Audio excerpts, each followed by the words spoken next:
for most of us, this right here was our introduction to battle arms development, BAD. And the battle arms development, ambidextrous safeties with the 45 degree was pretty amazing when they first came out. But a lot like Geisley, they have decided to build their own firearms now. This is a battle arms development, and I think they call it, let me see if I can get it on here, the Workhorse, okay? This one's 16 inches. A lot of custom parts on this. So the stock is a B5, mil-spec tube, battle arms handle, battle arms trigger guard, battle arms mag release button. I'm not sure who's making their bolts, but they have a marked battle arms. These have kind of been around for a while. And then their handguards. I don't know if they're making these in-house or not. I don't believe they are. They might be though. They do a lot of their own manufacturing. So, and it's kind of a new lock system. I'm not sure who else, anybody else is using this. But also their custom pins. That was the other thing that we have sold a lot of over the years, is their custom pins. Let's look at the other side.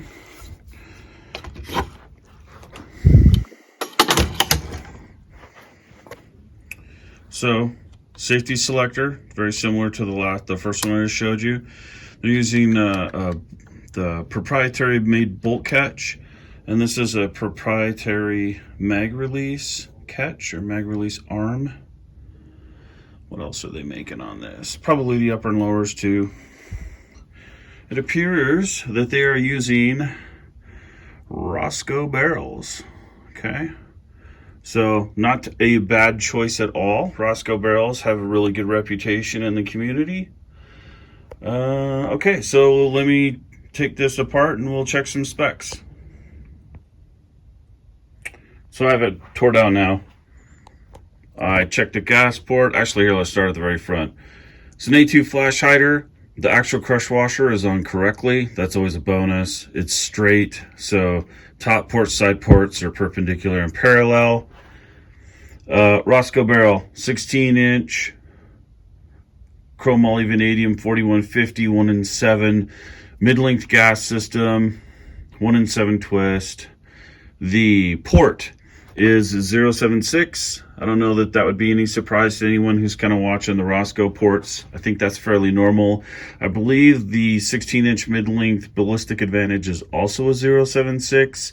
So it's a little bit on the large size, just a touch, but it'll run everything. And that's really kind of why they probably did it. They are using their own proprietary battle arms gas block.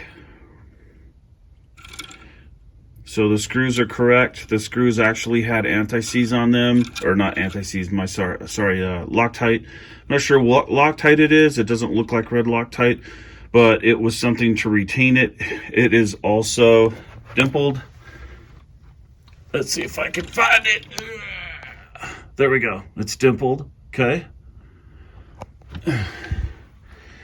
So I checked the torque on the barrel nut. The barrel nut torqued somewhere between 50 to 55 foot-pounds. That's where it broke loose.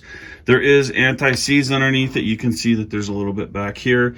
It's not Aeroshell 6433. It's the silver stuff, and I forget the name of that. But anti-seize. Bonus, okay?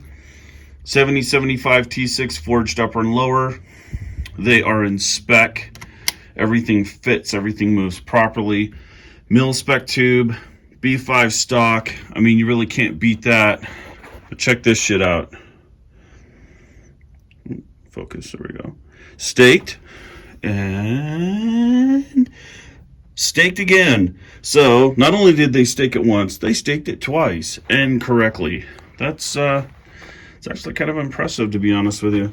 Okay, so it's coming with standard carbine buffer, titanitride coated. This is standard mil-spec stuff.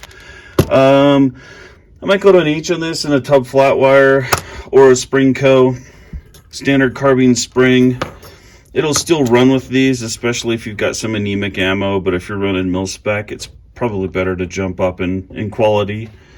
So bolt carrier group, it measures 181 and it's a little sloppy. 182 is a little tight, so I'm going to call it a 0.1815 for the gas key hole.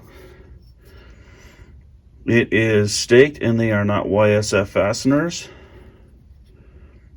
That's pretty sexy to see in a gun anymore.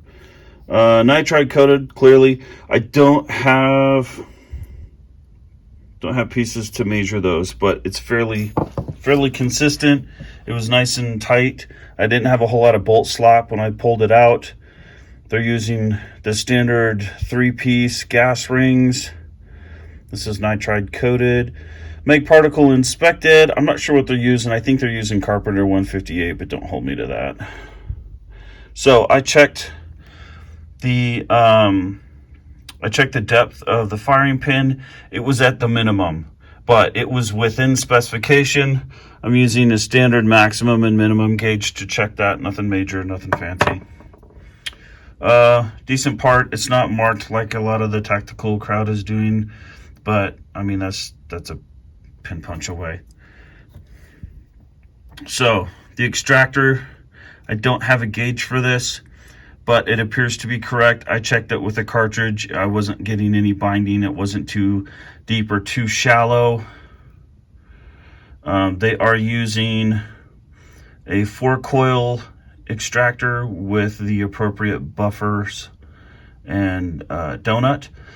Yeah, I would probably change that to a BCM 5-coil or a Colt or whatever. We carry the BCMs here, but this will work just fine until it's time to change it. I mean, that'll work. Standard mil-spec charging handle. It's actually been coated in grease. I really love to see that. You have no idea how many I just get straight dry. It's like pretty bad. All right, let's check the inside real quick.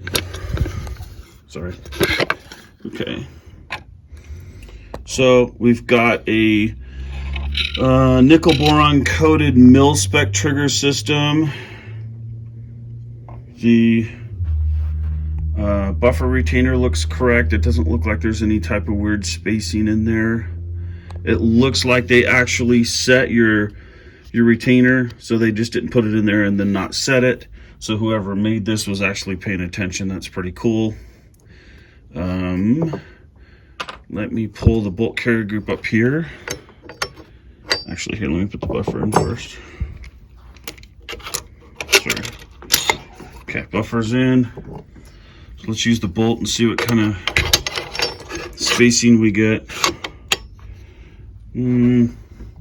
That's pretty good. That's not bad at all. I mean, I don't have 2 quarters out and both of my hands are full, so I can't really check it, but that looks dimensionally correct to me. That's enough clearance. It's not going to slam into there.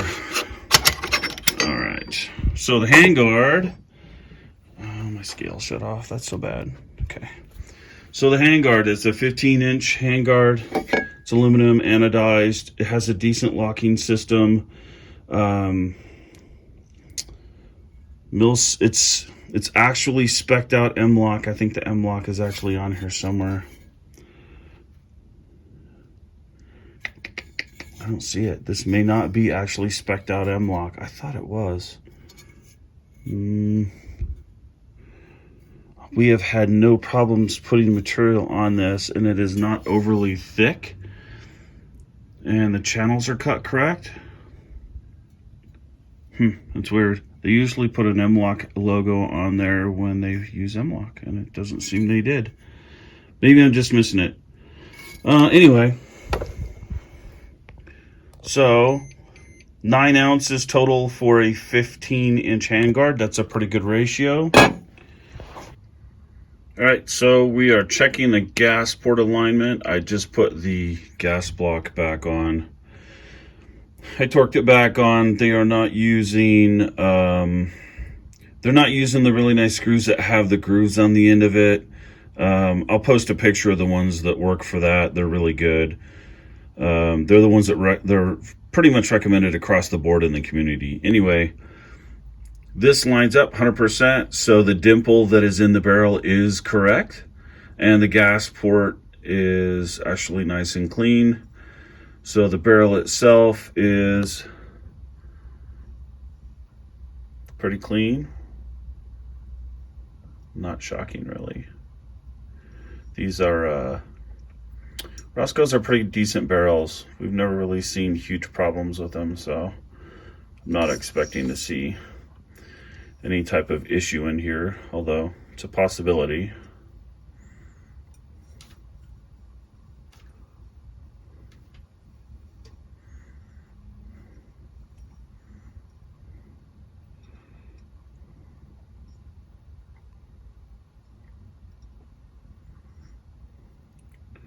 So rifling looks good. The throat looks a little deep maybe, but I mean it's 5.56, so they have a tendency to jump the bolt a little bit more. That's not, I don't think that that's a deal breaker in any way, shape, or form. That's just kind of how the actual chamfer was cutting. But it's clean. So I don't see anything out of the norm. That's a little bit of manufacturer chatter, but pretty normal for a Roscoe barrel. Sorry, I'm moving around here. I'm trying to put the camera down without losing it. One thing I wanted to show before I was completely done, they're using Vibratite on the screws on the handguard. Okay, little things like that make a big deal. It means they're paying attention, and they are paying attention. So overall, would I recommend this gun? Oh yeah, I would definitely recommend this firearm. For the price point, they're approximately $1,300 is what we're selling them for. I'm not really sure that there's a lot of other firearms in that price point range that I would recommend above this one. There's a few, but for the majority of them, not even close. This thing is essentially a plug and play. I think the buffer and the spring probably need to be up buffered a little bit just because the port's a little bit larger. And I wouldn't mind seeing the screws changed on the gas block to the proper spec ones. Let's look at those. Hold on. Find them. Yeah, there you go. So the neural socket set screws, those are it right there. That's the ones that you should be looking for.